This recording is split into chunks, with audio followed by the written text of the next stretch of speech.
Hi, I'm Eileen Veld. I'm with Hotel Talk, and today I have Miss Brandi Heather. She is a speaker, author, consultant, and building organizations where people want to be by getting people back in play. Hi, Brandi. How are you today? I'm good, thank you. So glad to be here. Oh, I'm so thrilled to have you. I can't wait to dive into our conversation. But first, I want to say that Brandi is an inspirational world-class educator, speaker, and diversity and inclusion professional with 25 years of education and business experience. She utilizes the science and art of play to help organizations navigate diversity, inclusion, communication, employee engagement, self-care, and mental health. Wow, I love that because all of that is needed in order to have a healthy environment, right? Yeah, absolutely. Absolutely. Yeah, so I want to start off with your experience. You had an academic career, and in 2009, you had tenure, you were traveling the world, you were speaking, you had an office with your name on the door, everything a lot of people would strive for. And Yep. your future was bright. You had this awesome opportunity ahead of you to continue to grow and expand that career. But then something happened in 2009. So I'm going to let you take it from there and share what happened and how that brought you to where you are today with play. Sure, sure. Thanks. So yeah, in 2009, I think I had everything in my career that I wanted. I wanted the office with the door. I wanted to be an educator where people felt inspired and wanted to be there. And yeah, I had all the steady. I had all the steady. And at that time I was teaching disability and inclusion, so I was talking about humanity and about the rights of every person and being able to communicate and connect to people that were living with chronic illness or disability. And I was speaking this, and I was also living it at the same time. And for a long time I did not share that, not in my academic work and not with colleagues or any of those people, because for a long time I was really good at being able to put on the face that said I'm truly okay out here, and on the side not being okay. So in 2009, my body and my brain had kind of run out of resources. Mm. And in August, I was heading back to school, and I thought, oh my goodness, like I couldn't remember my lectures and things that I had said lots of times over, and I was struggling to take care of my kids. And what I realized was that my whole life I had been living with mental illness, and I had been covering all those things up. So teaching on one side, teaching this amazing thing on one side, and living it quietly on the other side. And in 2009, I couldn't, I had so many medications on board that I actually just wasn't able to navigate my life. And in December, by December, I couldn't teach full time. I was teaching part time, and then I was going to, create some curriculum. And by January, the most important thing to me, my family and my career, felt like they were gone. And in January, I uh, I ended up in hospital. And the hospital that I was in had all these kind of negative stereotypes about it. And people used to use it in jokes and say, oh my goodness, please don't end up there. And that's kind of where I had ended up. And I had to stay for 4 weeks. And when I went in, I just remember thinking, oh my goodness, like I'm not supposed to be here. Like all of you. And again, I've been teaching all these things about humanity and connection, but as soon as I was there, then it's like all of you are really sick, but I'm good. So, you start to realize that, how much time you've spent kind of navigating these two bubbles. And in that time, again, I remember recreational therapists and all these people coming to my room and asking, what I really wanted to do. And if you've ever been at the height of depression and anxiety, all you really want to do is, navigate your way to nothingness. So one day, I needed permission to go to places within this hospital, because I was always under watch. And one of the things that was, it's supposed to be a fun thing to do, was to go to an art class. Mm. And so in this art studio, and I'll just tell you right now, like, this is my painting behind I was me. looking at your painting while you're talking. I'm thinking, okay, there's a connection there. Yeah. So I go into this space, and the art class is really just taking these pre-made sculptures and painting them. And then someone would fire them and they would come back. And I remember walking into this room and thinking, oh my goodness, like, this isn't art. This is, this is kindergarten. I had all the things that I had never thought I would ever say out loud happen in that space. And then someone said, well, just try it. And I remember taking out a vase. I went to the wall and I picked out what I thought the hardest thing ever to paint was, and I was going to make it into a Picasso. And so I took this vase and I painted it perfectly, painstaking, like every line. And then they fired it and it came back. And I just thought, oh my goodness, it's ordinary. Like, I'm ordinary. And I just remember going back to my room that night and thinking, oh my goodness, the thing, I'm ordinary and I'm not perfect. And so I went back to the art room the next day, and the, lady laughed. She says, oh my goodness, we showed everyone your vase. And I thought, oh my goodness, please get rid of the vase. I don't want anyone to know I painted that. And I went back and I went to the shelf again. I take a look and I think, oh, I'm gonna paint the tackiest thing I can find. And so I take this frog that to me is just the tackiest thing on the wall. And I take all the paint colors and I start to do something that artists never do, right? Which is just start to mix without knowing kind of what the color is going to be or any of those things. And I splash this paint on this frog, and she's like, are you okay? Like, oh my goodness, I'm so okay. Like, I'm so okay. This is not going to be perfect. And what I realized was I had spent a lot of time in my life trying to align myself with this perfectness. And that, I was constantly trying to make sure that the vase had all the right lines and all those things were happening in my life. And what I really needed to do was just let go of so much of that expectation and heaviness. Mm-hmm. And so they fire this frog and they bring it back, and it's delightful. It's truly imperfect. Yeah. And I remember taking it the next day and showing one of my best friends came to visit me. And I remember showing him and he said, oh my goodness, that's the freedom frog, right? That's when you actually decided to put down all the perfection and put down all of those things and play again. And I thought, oh my goodness, that's so true, right? I thought I'd been teaching all this kind of reality and connection. And what I hadn't done was given myself that same grace. So all the things that I would say over here and what happened over here were totally different. They weren't matching. Yes. Yeah. Yeah. And they never were.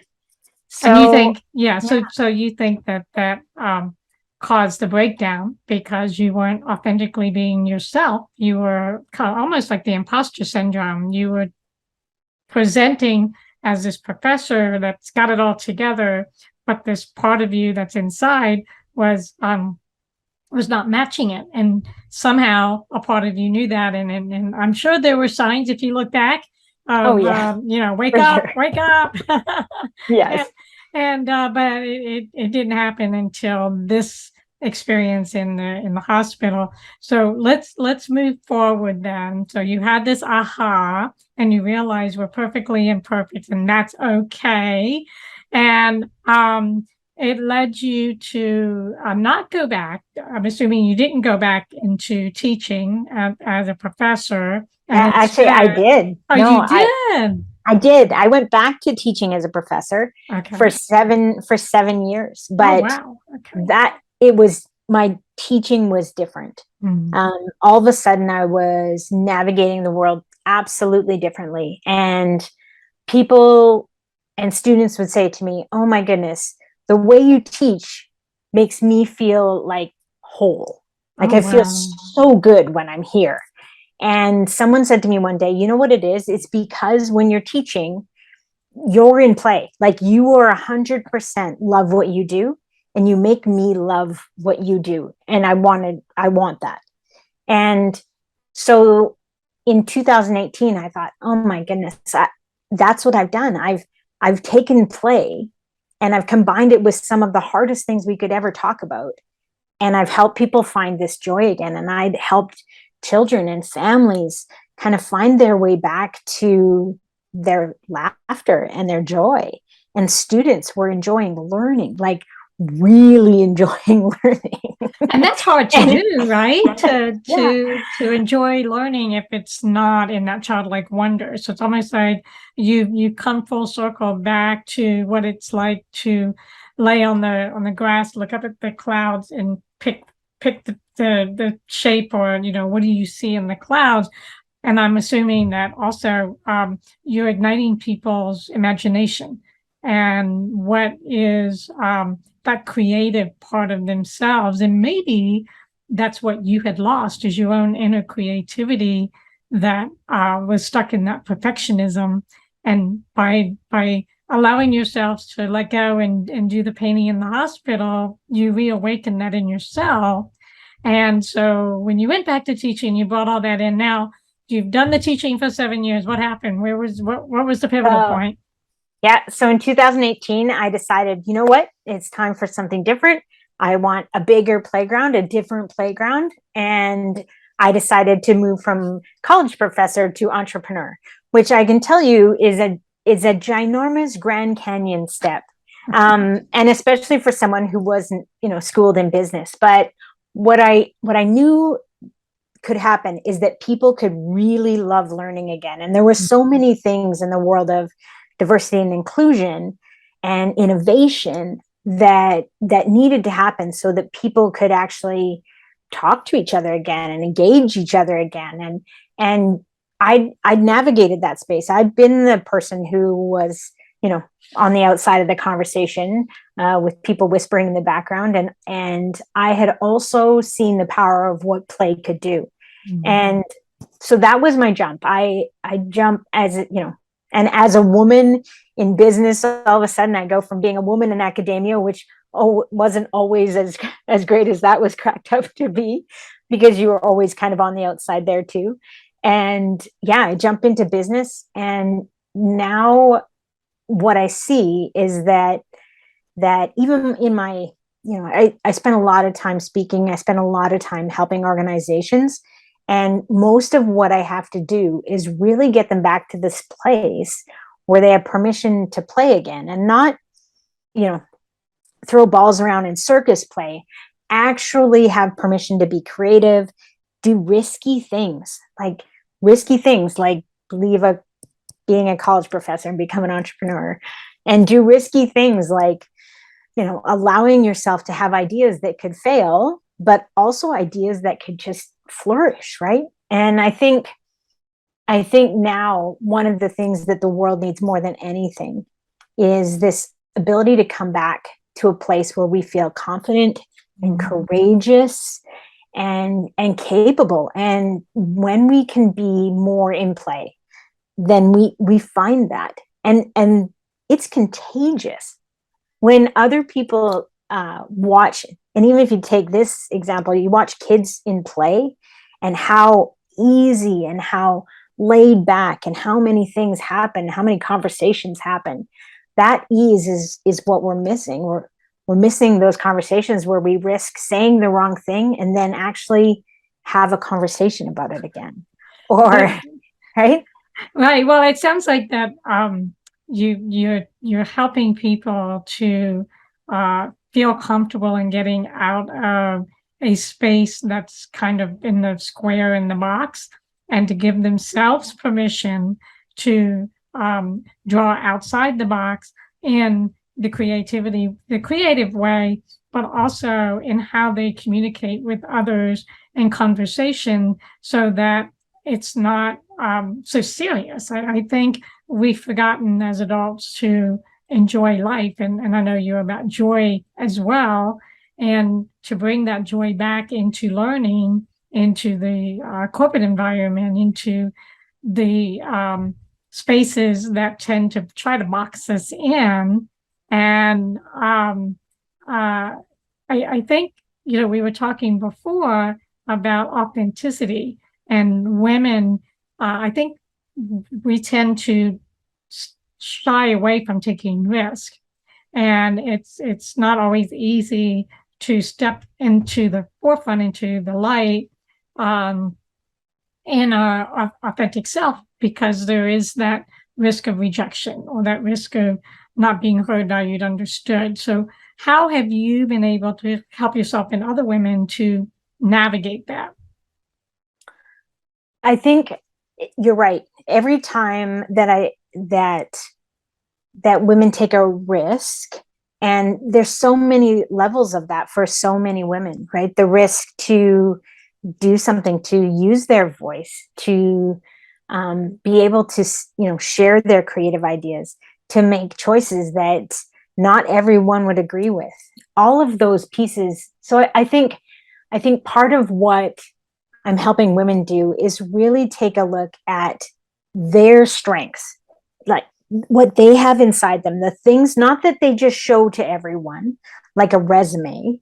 Like, our lives live outside of our resumes. And I think sometimes in business, we stick to our resume and we lead with our titles because that feels really, concrete.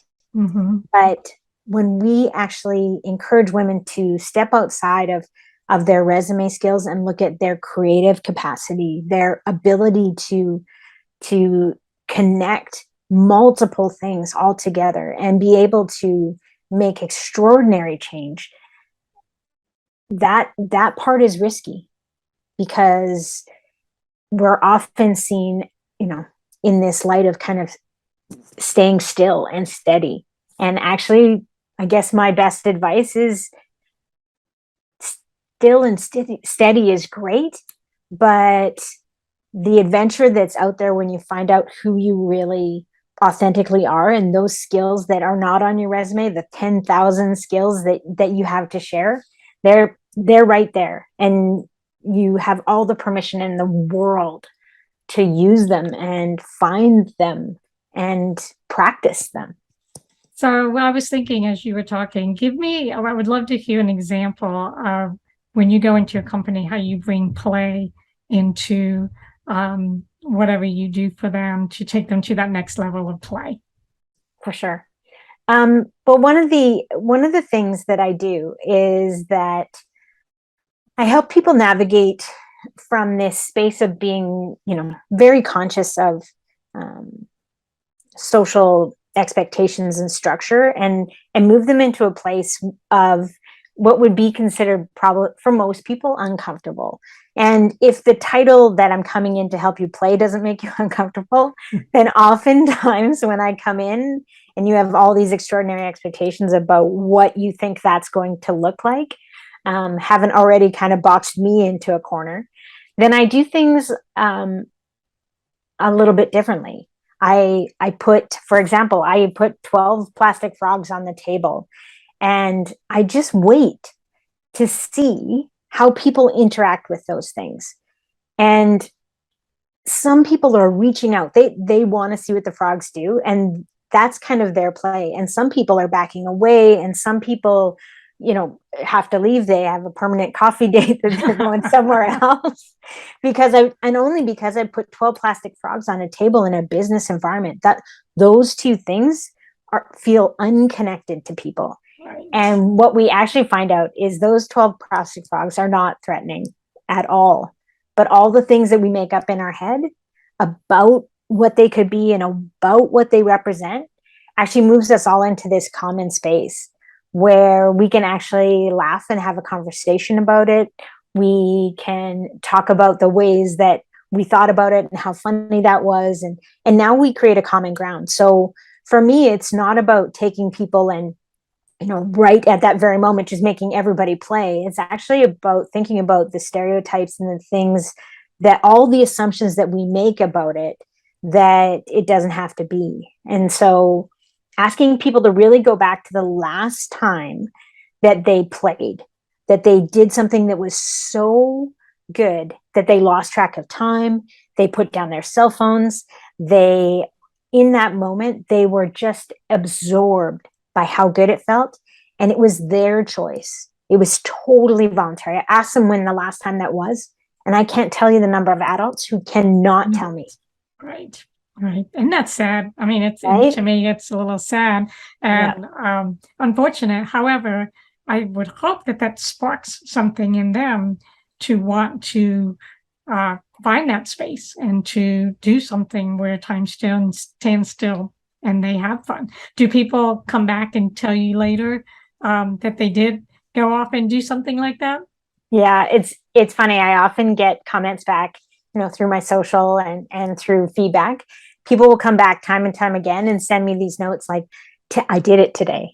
I did it today. When I did this, I realized this is my play. And it can be anything from I've bought myself, 6 dozen colored sticky notes, and I rearranged my calendar, because for some people that's their play. They're like, oh my goodness, that's it. And for some people, it's like I took 5 minutes and I actually went for a walk, or I sat on a swing in a playground, or I enjoyed my kids differently today. And so, yeah, the joy in what I do is when people get back to you and go, oh, I found it. I found it. This is where I'm in play. And so, yeah. Wow. Okay. So, you wrote a book. Can you show it? Will it show up if you hold it up? Return to play? It probably will. Okay. All right.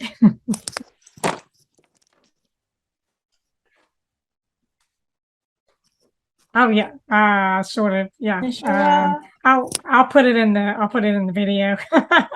Yeah, So I don't know if it's going to show up. Yeah, it doesn't show up. That's okay. I didn't know if it would, but so tell us about the book. So the book is a collection. The book is a collection of experiences and the science, because there's enormous science behind what happens when people are in play. And the book covers everything from parenting to business to disability and inclusion. And it really takes a look at the stories that we create for ourselves, but also connecting the real science. So there is so much great science behind play, that when we are in play, we're our most productive, most connected, most involved and open to other people's ideas and perspectives. That as a business, strategy, as we, everyone says, oh my goodness, we got to, produce and get back and all of these things, that if you help people be in play, they will go to extraordinary lengths to show you their potential. And so the book was a collection of stories that actually show us, wow, like we need to get our kids back into unstructured play in places where they, something is new, and, they're back in nature where things are unpredictable. And we also need to do that for ourselves, because we have just come out of a time when everything was very structured. Like it was very structured for us. And we're going to have to learn to play in unstructured and difference again. And that's actually the purpose of play for me, is to help people come to a space where when things change rapidly, we've practiced, right? We've practiced since we were little kids, falling off of logs and picking ourselves up and dusting ourselves off, and reaching out for a hand that sometimes is there and sometimes it's not. But the book is really, drawing those two parallels, that our life experiences come from a place of practice, and they come from the science of play. So it sounds like what you do sparks something in people that reminds them to open themselves up to that vulnerability of being playful but joyful, and be able to wake up in the morning and look forward to their day, whether they're working, whether they're retired, mom and dad, whatever, to remember to live life and not, live just for a job or just for whatever, but instead to live it fully in that space of childlike wonder that allows you to enjoy life. Absolutely. Yeah, Absolutely. that's awesome. We need more people like you. Do you train people? I do too. Yeah, I do that as well. Oh, that's great. Yeah, I do as well. Thank you, Brandi. And where can people find you and find your book? They can find me on my website, which I'm sure you'll throw in the show notes at www.brandiheather.com.